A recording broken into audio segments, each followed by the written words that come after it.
Welcome to another episode of Desi Podcast with Rani and Dilip. Today we have with us a very known TV host, journalist. ये welcome करते हैं अपने मेहमान doctor Yasin वली को। अस्सलाम वालेकुम यासीन। वालेकुम रहमतुल्लाह and thank you so much. How is that possible के साथ साथ आपने पॉलिटिक्स को भी टच किया? फिर अब्दुल्ला हमीद गुल के पास पहुंच गया। उनकी थॉट में मुझे कहीं ना कहीं जमहूरियत नजर आती है। टीम का कप्तान किसको बनाना चाहिए?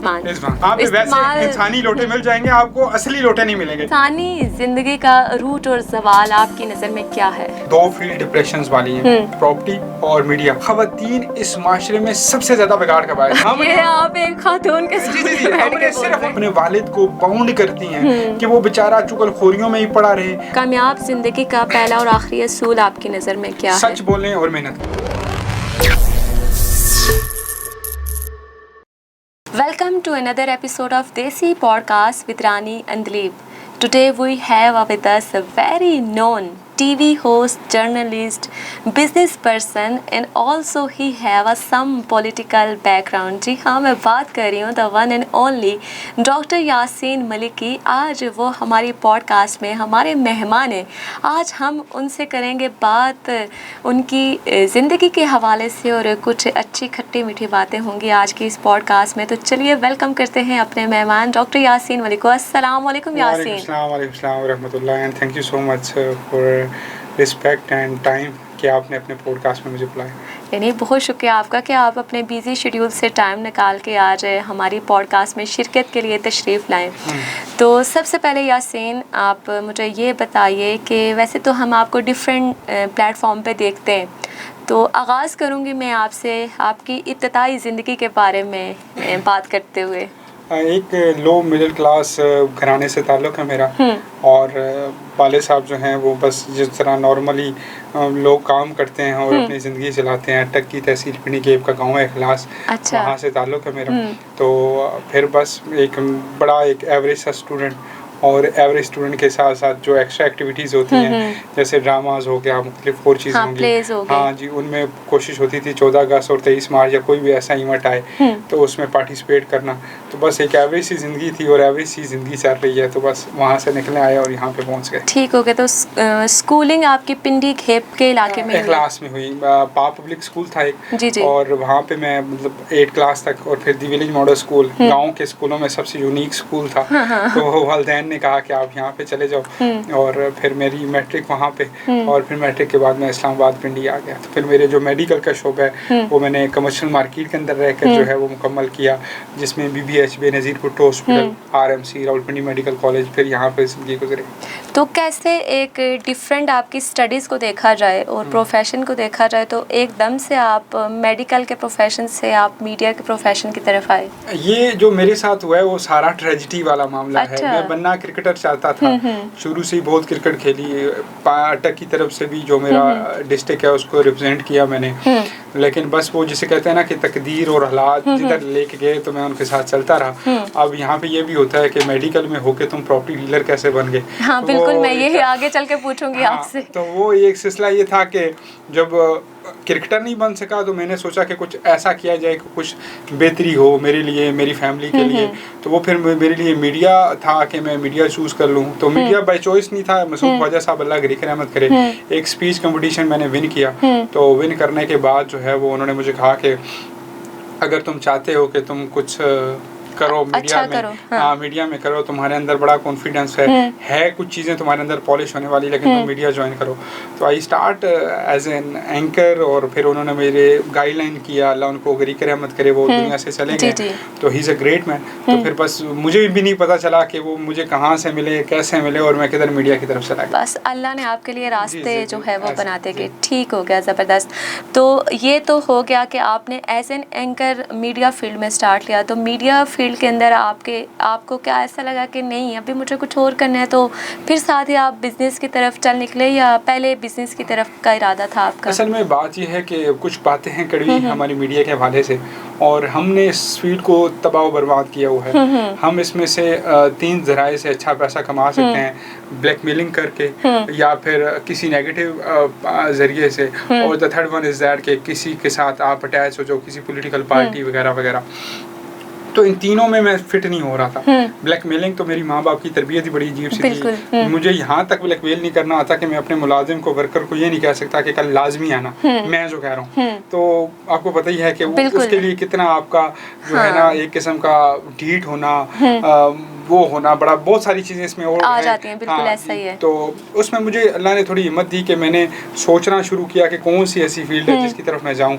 और मेरे दिमाग में गारमेंट्स था, रेस्टोरेंट थे, और उसके अलावा जो था ये भी सिलसिला था कि कहीं ना कहीं मैं प्रॉपर्टी की तरफ चला जाऊं। तो प्रॉपर्टी की तरफ आया, शुक्र अल्हम्दुलिल्लाह स्टार हूँ। मेरा ब्रांड जो है वो अब पिंडी इस्लामाबाद में पहचाना जाता है। Okay, that's great. अच्छा, आपने मीडिया फील्ड को भी साथ रखा, आपने बिजनेस भी किया, तो हाउ इज दैट पॉसिबल के साथ साथ आपने पॉलिटिक्स को भी टच किया? हाँ, पॉलिटिक्स में भी वही मैं फिर कहूँ ना, ट्रेजिडी। हाँ, आपको हर फील्ड में ट्रेजिडी लेके सरदार सलीम हैदर साहब जो अभी जो हैं हमारे गवर्नर हैं, जी जी, मेरी उनसे कुछ गपशप हुई, मुलाकात हुई। तो बहरहाल मैं यहाँ से नहीं बल्कि थोड़ा सा पहले से स्टार्ट करता हूँ। जी जी, एजाज उल हक साहब, सदर पाकिस्तान ज़िया उल हक साहब के बेटे हैं। उन्होंने मुझे कहा कि तुम मेरे साथ अटैच हो जाओ। तो उनका मैं कुछ काम करना शुरू हो गया।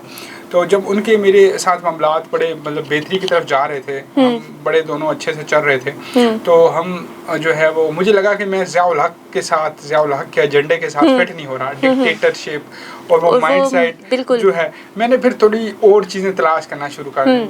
तो मैं फिर अब्दुल्ला हमीद गुल के पास पहुंच गया, जनरल हमीद गुल साहब के साहबजादे। उनकी थॉट में मुझे कहीं ना कहीं जमहूरियत नजर आती है। He is a great spoken. Ijaz ul Haq साहब भी अच्छे इंसान है, ठीक है, लेकिन फिर मुझे लगा कि यार अभी भी मैं उस चीज़ से दूर हूँ जिस चीज़ की मुझे ज़रूरत है। हाँ। फिर मुझे करते कराते मैं पीपल्स पार्टी के पास पहुंच गया।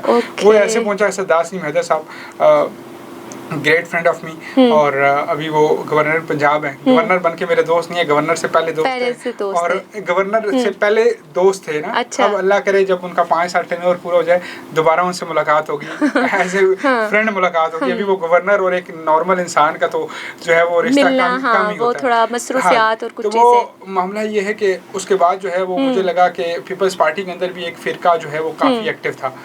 आई लव पीपल्स पार्टी में अभी भी कहना चाहूंगा कि उसकी वजह यह है कि जमहूरियत है, वर्कर को इज्जत है, वो कुछ वाकईतन करना चाहते हैं। और उनका जो मेन एजेंडा जो मुझे समझ में आता है वो ये था कि आप उतना बोलो जितना आप कर सकते हैं। ऐसा ही, एग्जैक्टली। आप इतने बड़े ब्लंडर ना मार दो कि 1 करोड़ नौकरी, 50 लाख और 2-3 नहरें 90 दिन के अंदर करप्शन खत्म, मतलब इस तरह ना करो। तो फिर वहाँ से भी थोड़ा सा मूव हुआ टीएलपी के अंदर, जहाँ पे मेरा पॉलिटिकल बैकग्राउंड जो है ना ज़्यादा आगे गया। मैं हाँ स्पोकन पर्सन रहा साद हुसैन रिजवी साहब का। साद साहब नो डाउट के जो हमारा एक बहुत बड़ा मसला है पूरे पाकिस्तान का नहीं पूरी मुस्लिम उम्मा का, खत्म नबूवत, उसके बारे में that's going a great job. और पूरी टीएलपी, और उन्होंने अभी जो काजी फाइज साहब का फैसला रिटर्न करवाया, इन सारी चीज़ों के बाद अभी जो फिलहाल मेरी कंडीशन है, right now I am just neutral. और अभी मैं सोच रहा हूँ कि मैं एंकर या पॉलिटिकल दोनों में एक तरफ रहूँ। तो फिलहाल मैं एंकर हूँ और मैं पॉलिटिक्स से थोड़ा सा दूर ही रहूँ। ठीक। अच्छा, आपकी सारी गुफ्तगू सुनने के बाद ना आई थॉट कि आप कोई अपनी तहरीक अलग से ना बना ले। उसमें ये है कि आपको जंगीर तरीन होना, अलीम खान होना, और आपको या फिर मियां मंशा होना, या फिर आपको बहुत ज़्यादा पैसे वाला होना ज़रूरी है। तो वो मेरे पास है नहीं, तो मैं इसलिए नहीं कह सकता कि मैं ठीक हो गया, ज़बरदस्त। नाज़रीन, यहाँ पे वक्त हो जाता है एक छोटे से ब्रेक का, और इस ब्रेक के बाद हम जानेंगे यासीन मलिक के बारे में और मज़ीद इंटरेस्टिंग चीज़ें। वेलकम बैक नाज़रीन, आप देख रहे हैं देसी पॉडकास्ट विद रानी अंदलीब, और आज मेरे साथ जो गेस्ट मौजूद हैं डॉक्टर यासीन मलिक। उनका मुख्तलिफ़ फील्ड्स के अंदर काम करना और इतना एनर्जेटिक रहना, इसकी भी हम रीज़न पूछेंगे कि कैसे आप इतना एनर्जेटिक और इतना पैशनेट रहते हैं। तीनों फील्ड्स आपकी देखे जाएँ तो बहुत टफ है। वही बात है कि बड़ा कुछ अल्लाह पे छोड़ा हुआ है। कुछ चीज़ें खुद लेके चलने की कोशिश होती है, लेकिन 99.999% अल्लाह पे सब कुछ छोड़ा हुआ है। हाँ जी, तवक्कल अल्हम्दुलिल्लाह सुम्मा अल्हम्दुलिल्लाह, तवक्कल स्ट्रॉन्ग है।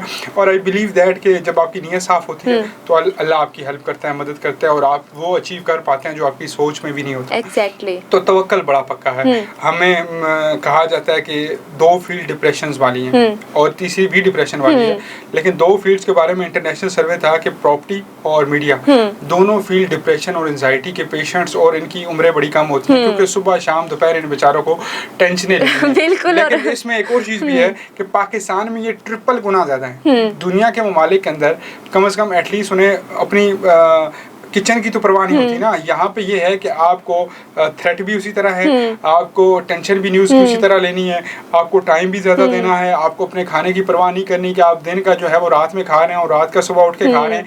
लेकिन इन दी एंड आपको पांचवी चीज़ यहाँ पे जो मोस्ट इंपॉर्टेंट है कि जो दुनिया के ममालिक में बड़ा आसान है कि जो मीडिया पर्सन है उनकी बड़ी अच्छी सैलरीज होती है, पर वो यहाँ पे मेरे ख्याल में जो हमारा अच्छा एंकर ले रहा है वहाँ का वो लोकल रिपोर्टर ले रहा होता है। तो इस वजह से हमें बहुत सारी टेंशनों के बाद जो है ये फील्ड कंटिन्यू करनी पड़ती है। और बस ये अल्लाह का काम है और अल्लाह का करम है कि अल्लाह पाक हमें जो है हिम्मत देते हैं और चलते रहते हैं। ठीक हो गया। अच्छा, आप जो कि कारोबारी शख्सियत भी हैं, तो कामयाब ज़िंदगी का पहला और आखिरी असूल आपकी नज़र में क्या है? सच बोलें और मेहनत करें। ठीक हो गया, ज़बरदस्त। अच्छा, कभी चूज़ करना पड़े आपको, वैसे अभी जो आपने करंट बात की है कि एंजाइटी डिप्रेशन वाली दोनों ही फील्ड्स हैं, तो कौन सा डिप्रेशन लेना आप चाहेंगे, सहाफ़त का या कारोबार का? अच्छा, I love as a journalist, मुझे काम करना बहुत अच्छा लगता है, लेकिन मुझे जब घर चलाना है तो फिर मुझे प्रॉपर्टी भी करनी पड़ेगी या कोई भी XYZ बिजनेस करना पड़ेगा। तो इस वजह से मैं मजबूरी के तहत दोनों को ही चलाना चाहूँगा। दोनों को ही चलाना चाहेंगे, क्योंकि घर भी चलता रहे और जर्नलिज्म जितना मुझसे हो सकता है। मैं वो जर्नलिस्ट नहीं हूँ कि जो रास्ते में खड़ा होकर रिपोर्टें बना सके, जो प्रेस क्लब जा सके। मैं करना चाहता हूँ, मैं जाना चाहता हूँ कि मैं हर गली नुक्कड़ में खड़ा हूँ, मैं हर प्रेस क्लब के बाहर खड़ा हूँ, मैं सामने खड़े होकर सवाल कर सकूँ। बट ये है टाइम का मसला, और सेकेंडली ये मसला है कि आप एज एन एंकर भी रिसर्च आपको बहुत करनी पड़ती है। कुछ लोग मुझसे कह रहे थे कि काफ़ी अरसे से आप ये करें ये करें ये करें। मैं कहता हूँ यार करने का दिल मेरा भी करता है, लेकिन अब क्या करें हम, कैसे करें कि जब I have responsibility for my family obviously, ठीक है, और आपके अम्मा अब्बा हों जो दोनों 70 के करीब हों और मैं अकेला हूँ, अकलौता हूँ, ठीक है, तो अकलौते की वजह से बड़ा प्रेशर भी होता है। और अल्हम्दुलिल्लाह सुम्मा अल्हम्दुलिल्लाह हालात ज़िंदगी मामलात ज़िंदगी चल रहे हैं, लेकिन प्रेशर को जो है ना वो कंटिन्यू करने के लिए मैंने इन दोनों चीज़ों को इकट्ठा किए हुए और मैं कर रहा हूँ कि चलाता रहूँ। ठीक हो गया। अच्छा, एक और, आप क्योंकि बिजनेस पर्सन भी हैं और चूँकि आप जर्नलिस्ट भी हैं, तो आप हालात हमारे मुल्क के भी अच्छे से जानते हैं, तो नौजवान जो बिज़नेस की तरफ आना चाहें उनको आप क्या मशवरा देंगे कि किस तरह आप अपने बिज़नेस को वो स्टेबल कर सकते हैं, या किस को फॉलो करते हुए वो आएँ और उनको इतनी मुश्किलात का सामना ना करना पड़े जो शायद आपने की हो? मुश्किलात तो आएंगी, अंदर मुश्किलात की वजह ये है कि मुश्किलात आएंगी, बदनामी भी आएगी, टेंशन्स भी आएगी, आने दें। ये जो टेंशन है, बदनामी है, ये जो मुश्किलात हैं, ये जो बुरा हो चुके हैं आप सबकी नज़रों में कि ये शायद फ्रॉडिया है, 2 नंबर इंसान है, होने दे। लेकिन उनके फिर मुंह पे चमाटा 2-2.5-3 साल बाद जब आपकी सक्सेस खुद शोर मचाए तब लगे। आपके इरादे पुख्ता हों, आप खड़े हो जाएं, वो आप जैसे भी जुगाड़ लगाएं, क्योंकि पाकिस्तान के अंदर जिसका बाप अमीर है उसको पैसे वो दे देगा, जिसका बाप गरीब है उसको जुगाड़ लगाना पड़ेगा। वो जुगाड़ आप 2 नंबर तरीके से लगाएं, 3 नंबर से। मैं नहीं कह रहा चोरी करें, डकैती करें, मैं कह रहा हूँ कि आप अपने आप को मार्केट करें, आप वो चीजें इकट्ठी करें जो आपको चाहिए, एक्सप्लोर करें, आपको जो चाहिए, कुछ पैसा इकट्ठा करें। आपको फिर भी जुगाड़ लगाना पड़ता है, आप लगाएं जुगाड़। उन लोगों के साथ जरूर लॉयल रहें जो आपके साथ मुश्किल वक्त में खड़े हैं, लेकिन आपने कभी भी अपने आप को लेट डाउन नहीं करना और अपने इरादे को छोड़ना नहीं है। बड़ा आसान है पाकिस्तान में बिजनेस करना। यहाँ पे 78% एरिया चाहिए डेवलपमेंट का, यानी कंस्ट्रक्शंस, सड़कें, सब कुछ जो है वो आपके पास अभी फिलहाल अवेलेबल है, ठीक है। आपके पास 90% तकरीबन 83% आपकी इंपोर्ट चाइना करता है। टी शर्ट्स, कैजुअल शर्ट्स, कुर्तियाँ, पजामे, और ये हाँ जी, ये बोन्स और पता नहीं क्या हर चीज पे मेड इन चाइना का वो ठप्पा लगा हुआ है। घड़ी मैंने पहनी हुई है, आई हुई है 5000 की होगी, मैं वैसे बात कर रहा हूँ, लेकिन इसकी बैक साइड पे कहीं खोलेंगे तो मेड इन चाइना, ठीक है। तो यार यहाँ रह के ये 3200 की 3000 की बनाओ ना, मुझे भी लेते हुए मजा आया कि मेड इन पाकिस्तान है, ठीक है। तो हमारे पास चीज बहुत है, मामलात बहुत है, सिर्फ ये है कि हम लोग वे नहीं है। और मैं आपको वे की भी वजह बताता हूँ। वे ये है, मसला ये है, हमारे यहाँ फैमिली सिस्टम है, बदनामी का डर लगा रहता है। फुफी मामे के साथ अटैच है, मामी फुफी के साथ अटैच है, और हमारे यहाँ खवातीन इस माशरे में सबसे ज्यादा बिगाड़ का बायस है, क्योंकि हम ये आप एक खातून के हमने सिर्फ उनको चुगलियों के लिए रखा हुआ है। हम उनको कोई काम नहीं दे रहे, हम उनको कामों पे लगा लें। उनको बोलें कि भाई तू टी शर्टें बना, तू कैजुअल शर्टें बना, तू पॉलर का काम करती है वो कर, एक युद्धों के युद्ध में रह कर तू काम कर, तू चुगलियों से बाहर निकल। वो खवातीन जो अच्छी क्रिएटिव माइंड्स होती हैं, मैंने उनको चुगली करते हुए, हालात से गिला करते हुए, मर्दों की बेवफाइयों पे रोते हुए नहीं देखा। मैंने उसी औरत को औरतों को मर्दों की बेवफाई पे रोता देखा जो खुद एक चुगलखोर सी है, जो खुद मतलब अजीब बेवकूफ़ औरतें हैं ना, जो अपने मर्द को, अपने भाई को, अपने वालिद को बाउंड कर करती हैं कि वो बेचारा चुगलखोरियों में ही पड़ा रहे, उसका दिमाग इतना कर देती है, वो सुबह सोचेगा कि अल्लाह खैर ही करे, इंज ना हो जाए, फिर वो रात को सोचेगा। ये सारा जो मुद्दा है ये है कि उसको कंपेनियन बनाए, पार्टनर बनाए अपना, कि मैं और तुम सक्सेस में पार्टनर है, बहन है, वाइफ है, बेटी है, जो भी है आपका, उसको पार्टनर बना के अपने साथ चलाएं, तब ये सारा सर्कल होगा और तब इन लोगों को बदनामी का भी डर नहीं होगा। और फिर मैं कहता हूँ, नेक नामी बदनामी just don't care, just don't care, just don't care. नौजवानों को मैं कह रहा हूँ कि ये 10, 15, 20 लाख की लगाओ फैक्ट्री, ठीक है, 10 मशीनें ले आओ, ये जो सिलाई मशीनें हो ना 10-15 लाख, मैं वही कह रहा हूँ, जुगाड़ लगाओ, जुगाड़ पता होता है सबको, ट्रायंगल्स का रिस्क ले लो, कुछ चीज़ अपनी पड़ी है बेच दो, उस जैसी 6 बना लोगे, अपने आप को पुख्ता रखो, 10 लगा लो मशीनें, जो सिलाई मशीनें लगा लो 10, मोबाइल्स केबल जो बनाने वाली वो जो है ना, वो 3.5 लाख पाकिस्तानी की चाइना इंपोर्ट करके दे रहा है। जिम बनाने में आजकल कितने पैसे लगते हैं आपको, एक फास्ट फूड आजकल हर बंदा पास्ता और पिज्जा खा रहा है, कितने पैसे लगते हैं, 110 बिजनेस हो रहे हैं।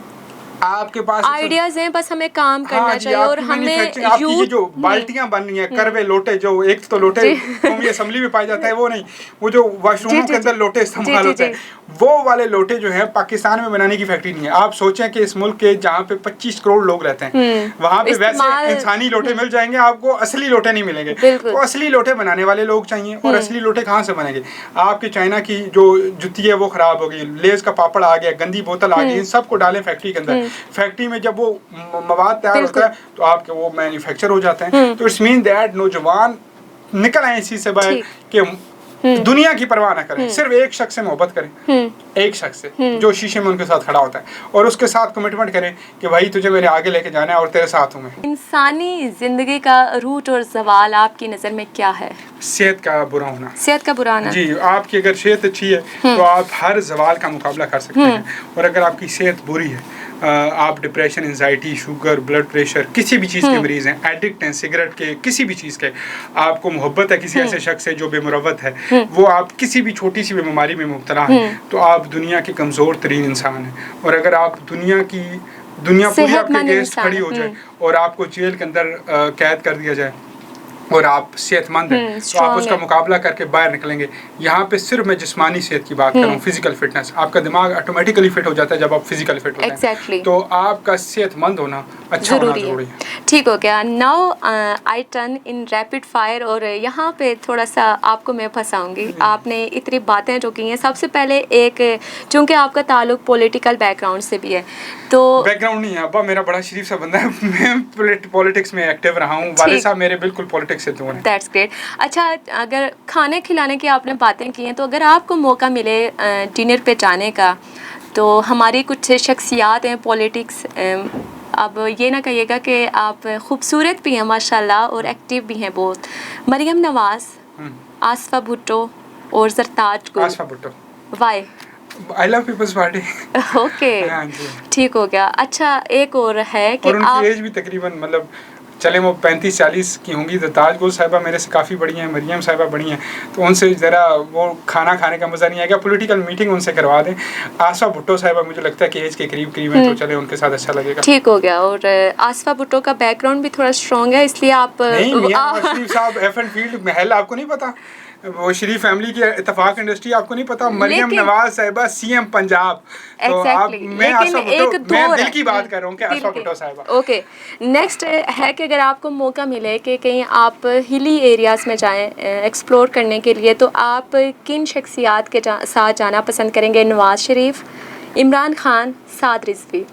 अच्छा, एक तो चीज़ ये है कि मुझे ना घूमने फिरने का बिल्कुल शौक नहीं, हम कह रहे हैं ना आपको ज़बरदस्ती भेज रहे हैं। बिल्कुल। अच्छा, साद भाई के साथ तो वैसे ही मेरी मुलाकातें रहती हैं, तो उनके साथ तो मेरा बहुत वक्त गुजर चुका है। खान साहब को मुझे पता है वो बड़े झूठे इंसान हैं, तो मियां नवाज शरीफ। नहीं, देखें आप यहाँ पे बड़ी बात कह रहे हैं कि खान साहब बड़े झूठे इंसान हैं। जितना बड़ा उन्होंने इन नौजवानों के साथ जुल्म किया। आपका ताल्लुक पाकिस्तान उससे है, आपके मेरा ताल्लुक किसी से नहीं है, मेरा ताल्लुक किसी से नहीं, मैं अभी न्यूट्रल बैठा हूँ। मेरा ताल्लुक है इस पाकिस्तानी उस कौम के साथ जिसको तब्दीली के नाम पे, इनकलाब के नाम पे ना उस्मान बुज़दार मिला, जिसको तब्दीली और इनकलाब के नाम पे गंडापुर मिला, तो इस वजह से पॉलिटिकल बहस मेरी उधर चली जाएगी। लेकिन मैं सिंपल आपको बताऊं कि खान साहब 50 लाख घरों में से ना उनको मौका नहीं दिया गया ना, वरना वो 3.5 जरूर साल दे वो देते। क्या था, वो 90 दिन करप्शन का तो मौका था ना उनके पास। अच्छा चलें, now move to next question. अच्छा, 90 दिन उनके पास करप्शन खत्म करने का मौका था ना, तो उनकी हुकूमत तकरीबन 12-1300 दिनों की थी। जी जी, वो उन बेचारों को मौका नहीं दिया गया ना, हमेशा उनके ऊपर एक तलवार लटकी रहती थी। नाउ चलो, now move to on another question के अगर आपको किसी मुल्क का वज़ीर आज़म बनाया जाए तो कौन से मुल्क का वज़ीर आज़म बनना पसंद करेंगे? ऑप्शंस हैं 3, भारत, पाकिस्तान, अमेरिका। पाकिस्तान, पाकिस्तान, पाकिस्तान। ओके, मादरे वतन है हमारा और इसके अंदर बहुत ज़रूरत है, लेकिन मसला ये है कि यहाँ पे नरेंद्र मोदी जैसा कि जो चाय बनाता हो, यहाँ पे वो शख्स जो ओबामा जैसा जो अफ्रीका के जंगलों से उठे और अमेरिका में जाके प्रेसिडेंट बन जाए, यहाँ पे नहीं होगा। यहाँ पे किसी का वो क्या एक गाना था, मैं भी वडेरा, मेरा बाप भी वडेरा, वो वडेरों के बच्चों का दौर है। हम जैसे लोग पीछे हाथ खड़े होके, वो कोने में खड़े होके, या कौमी असम्बली के कॉर्नर पे वो जो होती नहीं ऊपर सीटें पड़ी होती हैं रिजर्व लोगों के लिए, तो हम वहाँ से एक सेल्फी लेते हैं और कहते हैं ओ मेरा कोने में लीडर खड़ा है, अल्हम्दुलिल्लाह today in meet with my leader. ठीक हो गया, यही चलेगा। ओके, नाउ अगर आपको मिनिस्ट्री की ऑफर की जाए तो आप कौन सी मिनिस्ट्री को चूज करना पसंद करेंगे? नहीं, वजारत खारजा, दाखिला या वजारत खजाना? खजाना पे काम हो सकता है। खजाना पे, चले मैं इसकी डिटेल नहीं पूछूंगी। और आपका एक शौक था कि आप क्रिकेटर बनना चाहते थे अपने इब्तदाई दौर में, तो अगर अब आपसे पूछा जाए कि आप पाकिस्तानी टीम का कप्तान किसको बनाना चाहेंगे जो करंट सिचुएशन हुई है उसमें, बाबर आजम, शाहीन अफरीदी या मोहम्मद रिजवान? ठीक हो गया, ज़बरदस्त। और जाते जाते आप आपसे कुछ मैसेज भी लेना चाहेंगे कि कोई मैसेज आप यूथ के लिए देना चाहें या कोई अच्छा पैगाम आप देना चाहें? हालात बुरे हैं और बेशक बुरे हैं हालात पाकिस्तान के, और इकानमी का बहुत बड़ा इशू है। आप लोग खुद अपने आप को नौजवान खुसूसी तौर पे, वो लोग जो जॉबियंस हैं, बिजनेस कर रहे हैं, टेंशन और डिप्रेशन का मरीज़ मत बनाएं। आप खुद को खुश रखें, और जो मेन चीज़ है कि आप महंगाई का रोना ज़रूर रहें, लेकिन एक सोचें कि मैं अपनी इनकम को कैसे बढ़ा सकता हूँ। डेली रूटीन पे अपना मुहासबा करें कि मैं कहीं कर्जे में तो नहीं जा रहा, कहीं मेरी कंपनी फ्लॉप तो नहीं हो रही, कहीं की चीज़ें मैं गलत तो नहीं कर रहा। इस डेली मुहासबे का आपको ये फ़ायदा होगा, एटलीस्ट आपको पिन पॉइंट मिलेगा कि आप अपनी इनकम कैसे बढ़ा सकते हैं। You can better do yourself. हाँ जी, I am in competition with no one. I can't deserve to playing being better than anyone. Okay. I simply trying to a better person those who I was yesterday. तो अपनी उस कोशिश को जारी रखें जो आप कल थे, ताकि आप बेहतरी से बेहतरी की तरफ जाते रहें। चलिए जी, thank you so much Yasin, आपने टाइम निकाला। दीजिए इजाज़त अपनी मेज़बान रानी अंदीप को देसी पॉडकास्ट से। इंशाल्लाह मिलेंगे एक नई एपिसोड में एक नई शख्सियत के साथ। टिल देन, अल्लाह निगहबान।